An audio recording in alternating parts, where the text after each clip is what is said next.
अगर वो अनुशासन तोड़ेंगे तो लोजपा कोई चूड़ी पहन के नहीं बैठा। चैनल के माध्यम से तेजस्वी यादव को चेताना चाहता हूं कि अपने कार्यकर्ता को संयमित रखे, वरना इसका परिणाम बहुत ही लेने के लिए। और सिर्फ पूरे युवाओं में सिर्फ एक ही आवाज था, चिराग पासवान जिंदाबाद।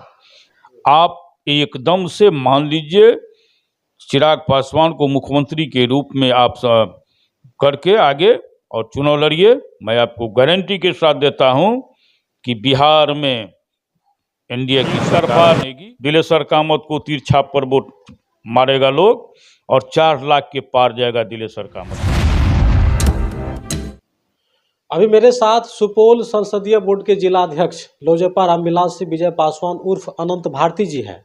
हम इनसे बात करेंगे, चूंकि आप लोग जान रहे हैं कि लोकसभा चुनाव अभी को लेकर काफ़ी तैयारियां बिहार भर में चल रहा है और ये विजय पासवान जी लोजपा रामविलास के एक बड़े नेता के तौर पे भी जाने जाते हैं। तो हम सबसे पहले आपसे बात करेंगे सर कि लोजपा रामविलास को एनडीए के द्वारा 5 सीट दी गई है।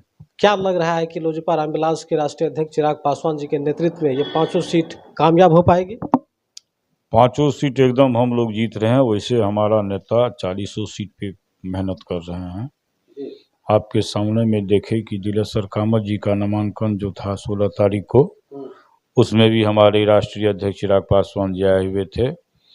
वो 5 सीट नहीं बल्कि 40 सीट पर भरपूर प्रयास करके मोदी जी को सौगात देना चाहते हैं। और चिराग पासवान इसीलिए कृत संकल्पित होकर के अपना 5 सीट तो उनका है, वो तो निकलेगा ही, लेकिन बाकी जो सीट है 35 ठो, उस पर वो कड़ा मेहनत कर रहे हैं। हाजीपुर चिराग पासवान के पिताजी आदरणीय स्वर्गीय रामविलास पासवान जी के कर्मभूमि रही है। क्या लगता है कि पिताजी का वो स्थान प्राप्त करेंगे चिराग जी? हमको तो ऐसा आशा ही नहीं, पूर्ण विश्वास है कि रामविलास जी का कोई रिकॉर्ड को ध्वस्त कर सकता है तो उसका नाम चिराग पासवान है। और बड़ी खुशी होगा रामविलास जी को भी, वो बेचारे यहाँ अभी नहीं हैं, लेकिन जहाँ भी हैं वहाँ से उनका आशीर्वाद उनको प्राप्त होगा।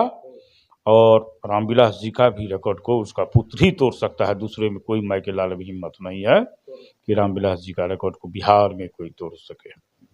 कल जमुई लोकसभा में तेजस्वी यादव जी मंच को संबोधित कर रहे थे, उनके साथ अर्चना रविदास जो उनके प्रत्याशी वो भी साथ में थे, लेकिन वहाँ कुछ कार्यकर्ताओं के द्वारा चिराग पासवान पर अभद्र शब्द का प्रयोग किया गया। विजय भैया चिराग पासवान के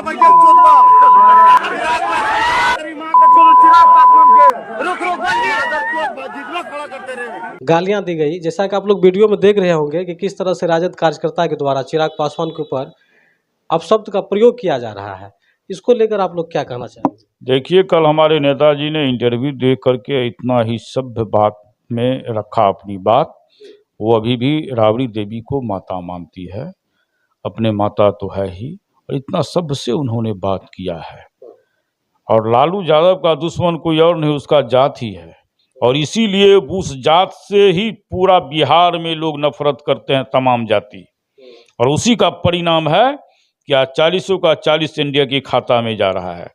लालू जी गरीब शोषितों का नेता जरूर बने, लेकिन अपने जात को संभाल के नहीं रखे और असभ्य। पासवान जी, क्या लगता है कि राजद कार्यकर्ता में अनुशासन है? क्योंकि इस बात को लेकर के काफी लोगों का आरोप। अनुशासन नहीं है। अगर वो अनुशासन तोड़ेंगे तो लोजपा कोई चूड़ी पहन के नहीं बैठा हुआ है। क्योंकि चिराग पासवान जी ने कहा कि तेजस्वी हमारे छोटे भाई हैं, हमारी माँ उनकी भी माँ है, लेकिन एक माँ पे इस तरह से भद्र भाषा का प्रयोग करना, ये तेजस्वी यादव जी कैसे सहज की? अब पता नहीं तेजस्वी जी क्यों चुप हैं, इस पे उनको बोलना चाहिए, अपने कार्यकर्ता को संयमित करना चाहिए। अगर वो इस चीज के लिए चिराग पासवान से माफी नहीं मांगते हैं, आचार संहिता नहीं रहा था तो पूरी बिहार का चक्का को लोग जनशक्ति पार्टी रामविलास के कार्यकर्ता अभी तक में जाम कर देता। आचार संहिता के चलते हम लोग चुप बैठे हैं। लेकिन मैं इस आपके चैनल के माध्यम से तेजस्वी यादव को चेताना चाहता हूं कि अपने कार्यकर्ता को संयमित रखे, वरना इसका परिणाम बहुत ही बुरा होगा। देखिए, बिहार में युवाओं में खास करके चिराग पासवान जी का काफ़ी क्रेज है। अगर बिहार में युवा की पहली पसंद को अगर देखा जाए तो वो चिराग पासवान जी ही है। इन्हीं युवाओं के बल पे चिराग पासवान जी इस बार लोकसभा चुनाव में उसकी नैया भी पार होने वाली है। अगर बिहार में अगर युवाओं से पूछा जाएगा पहले उनकी पसंद क्या है, तो चिराग पासवान जी अभी के समय में बिहार में न कि अपनी स्वजाति में बल्कि अन्य जाति में भी अच्छी खासी पकड़ रखती है। तो सर, कल सुपौल लोकसभा चिराग पासवान जी आए थे, उनके साथ में सम्राट चौधरी थे, उपेंद्र कुशवाहा जी थे, कल नामांकन में पहुंचे थे, चूंकि उस मंच पे आप भी मौजूद थे।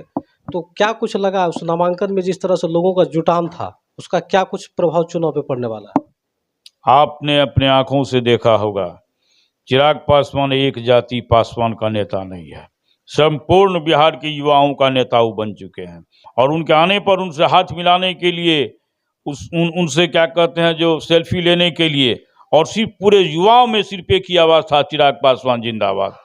जितना भी नेता है, मैं सबका सम्मान करता हूं, लेकिन हमारे नेता का जो क्रेज बढ़ रहा है, जो उसमें बोलने का तरीका है, सहालियत है, और जो वो सोचते हैं, जो उनका सोच है, वो जो जिस सोच से बिहारी फर्स्ट की सोच से जो आगे बढ़ रहे हैं, मैं मानता हूं कि हमारे नेता से बेहतर बिहार का भविष्य दिखाने वाला कोई। पासवान जी हाल ही में जीतन राम मांझी ने एक बयान दिया है कि आने वाले समय में बिहार का भविष्य चिराग पासवान जी हो सकते हैं। इसे क्या, आखिर किस और संकेत कर रहे थे मांझी जी? देखिए, हम लोग तो यही अभी भी भारतीय जनता पार्टी से आग्रह करेंगे कि 2000 आपका लोकसभा का चुनाव समाप्ति की ओर है, और उसके बाद जो बिहार का 2025 का चुनाव है, आप एकदम से मान लीजिए चिराग पासवान को मुख्यमंत्री के रूप में आप करके आगे और चुनाव लड़िए। मैं आपको गारंटी के साथ देता हूं कि बिहार में एनडीए की सरकार बनेगी, और इसका नेतृत्व चिराग पासवान करेंगे। इस बार एनडीए जो लक्ष्य रखा है 400 पार, क्या वो कामयाब होगा? एकदम कामयाब होगा। 400 पार वहां भी पार होगा। बिहार में कितने सीट आप लोगों को मिलने जा रहे हैं? हम लोग 40 के 40 सीट लेने जा रहे हैं। कहीं भी देख लीजिए आप, पूर्णिया में लोग बता रहे थे कि पप्पू यादव जीतेंगे, लेकिन अभी जाकर के बात कीजिए, पूर्णिया में सुपौल लोकसभा में दिलेश्वर कामत बनाम चौपाल जी हैं, चंद्रहास चौपाल जी हैं। इन दोनों के बीच में भी देखा जा रहा है कि काफी कांटे की लड़ाई है। यहाँ क्या कुछ होने वाला है? कोई कांटे की लड़ाई नहीं है। आप 4 जून को देख लीजिएगा, परिणाम आएगा। 7 मई को वोटिंग है। एक तरफा दिलेश्वर कामत को तीर छाप पर वोट मारेगा लोग, और 4 लाख के पार जाएगा दिलेश्वर कामत यहाँ से। तो अभी हमारे साथ से सुपौल लोजपा रामविलास के नेता विजय पासवान जी, उन्होंने क्या कुछ कहा। उसका कहना है कि इस बार सुपौल लोकसभा सीट से पुनः एक बार एनडीए की ही जीत होगी। उसके साथ साथ इन्होंने कहा है कि चिराग पासवान जी को 5 एनडीए के द्वारा जो सीट दिया गया है, उस पर अपार बहुमत से जीत करेगी। उनके बाद अगर देखा जाए तो चिराग पासवान जी के ऊपर जिस तरह से एक अभद्र टीका टिप्पणी दिया गया है राजद कार्यकर्ताओं के द्वारा, उसको लेकर के उन्होंने तेजस्वी यादव को भी चेताया है। तो फिलहाल यहाँ का प्रयास कैसा लगा और क्या कुछ कहना चाह रहे हैं आप लोग, अपनी राय जरूर दें और देखते रहें अनोखा एक्सप्रेस न्यूज। धन्यवाद।